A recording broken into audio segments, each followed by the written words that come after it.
Okay, so good day guys. So ang unit pala natin ngayon is Ford EcoSport po. Ngayon ay magpalit tayo ng drive belt. So ituturo ko sa inyo kung paano magpalit ng drive belt nang hindi gamitan ng special tools. Dito nga ay ginamitan ko ng screwdriver at saka ratchet, sabay inikot kanyang pulley. So yun, napaka basic lang. Inikot lang natin ng konti at saka sinikwat. Ito pala ang kanyang number. So 8PK1202. So dapat hindi talaga tayo magkamali sa pagbili ng parts na to. At sa pagkabit naman natin ng ating drive belt, so ito lang ang tools natin. Isang cable tie at saka isang stainless na welding rod.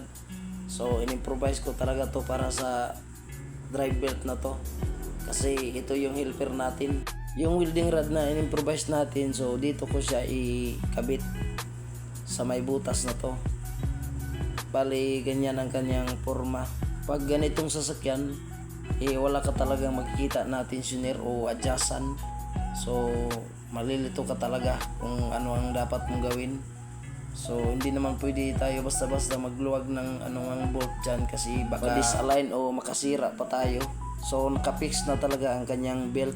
At dito na nga, naikabit na natin yung improvise natin. So bali siya yung tagahawak ng belt para hindi kumalas sa ibang puliya yung belt natin sa pag-ikot. So ganito ang kanyang forma. At dito naman sa puliya natin nakakabit yung cable tie. So bali siya yung guide ng belt natin para ma-align pag inikot na natin. Okay, so naka-ready na yung tools natin. So ganito lang ang kanyang forma. So ikot ng konti.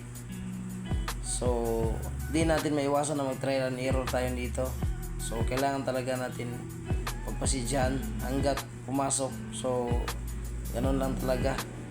So ingatan din natin na hindi ma-damage yung belt, kasi mahirap na mag-abuno pa tayo sa customer kasi nasira natin yung parts niyang nabiling bago.